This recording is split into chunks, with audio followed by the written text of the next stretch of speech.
Well, would you look at there? I took a bit of a hiatus for whatever reason, and now that I'm back, it looks like Millie Gibson has left Doctor Who. And according to what I have pulled up here, Gibson has reportedly been written out of the 15th series. Written out. Does that mean she was in it and then left? Or was she never in it at all? According to a Variety report, Gibson will appear as Ruby in the forthcoming 14th season as expected, but she will not return for the 15th season since she has been written out. I'm a little late to the news, I won't lie. They've already picked someone else to be the companion because there were some screenshots and stuff. And I'm not interested.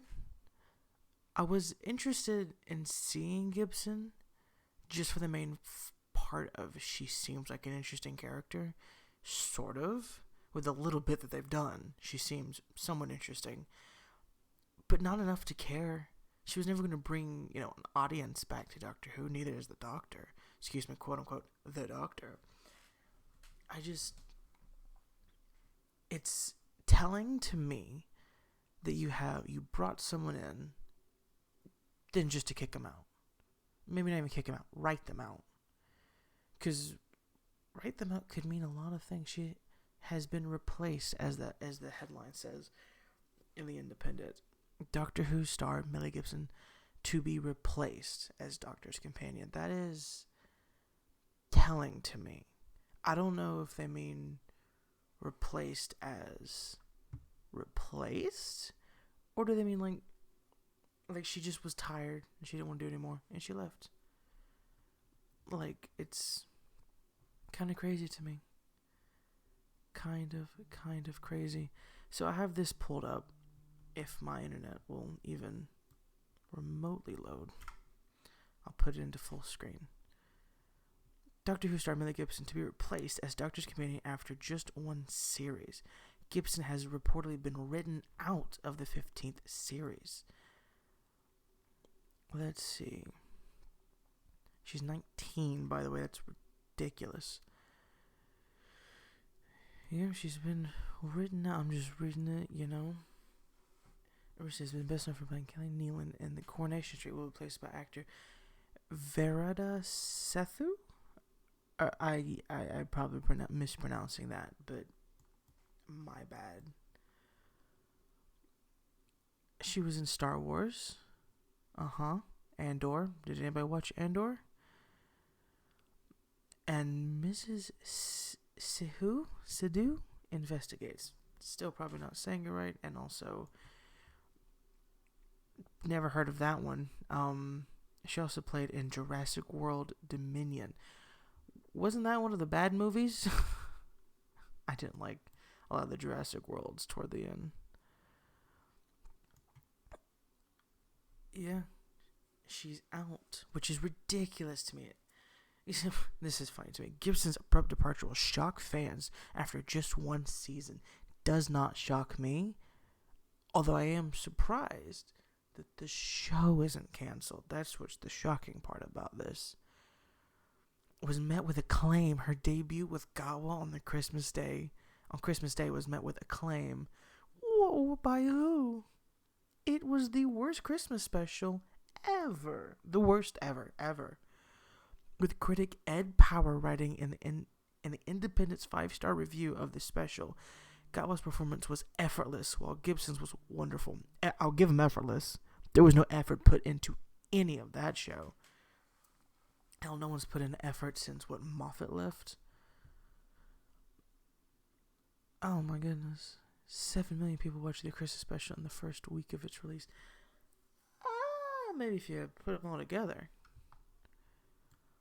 Russell T Davies, who rebooted the cult classic series back in 2005, has returned to write and executive produce with a new season.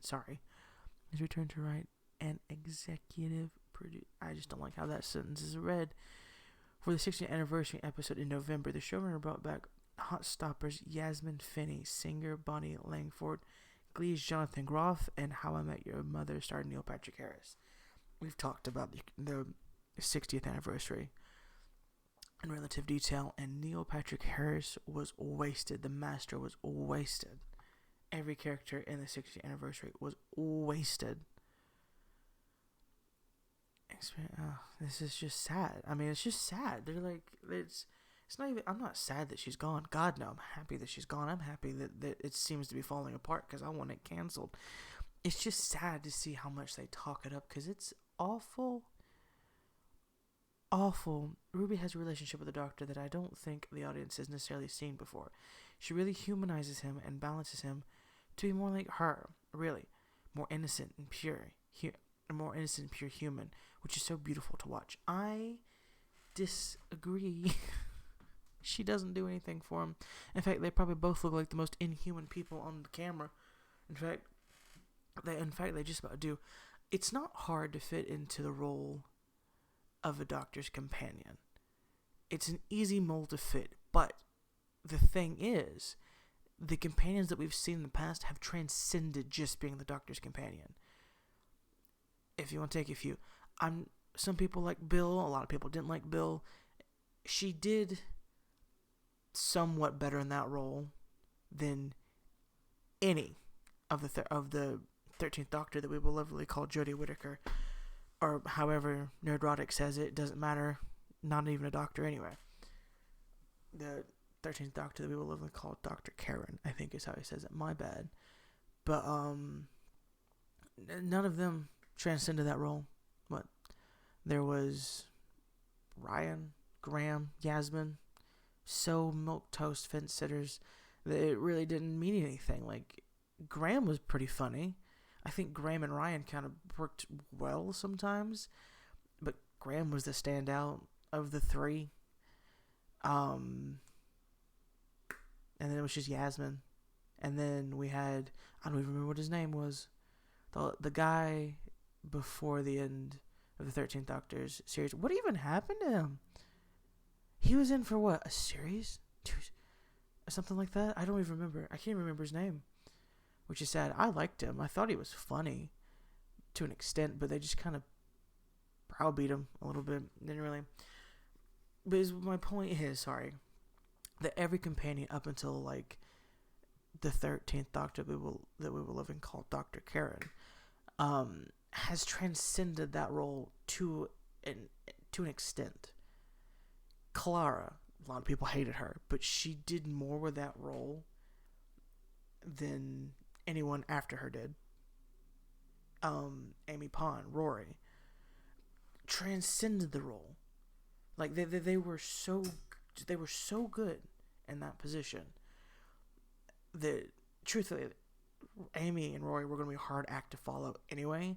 But still, they just were so good. They were so good that like when the 11th Doctor regenerated, and you saw Amy there in like a flashback vision kind of thing, it made you cry. Hell, it made me cry.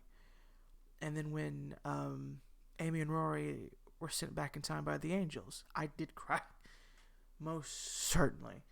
But like, I didn't care about any of the companions. I didn't care about Gibson. There was no reason to. In every single beginning episode where they show the first companion, they're so interesting. But not anymore. They're not anymore. That's it for this episode. Just a quick, run through.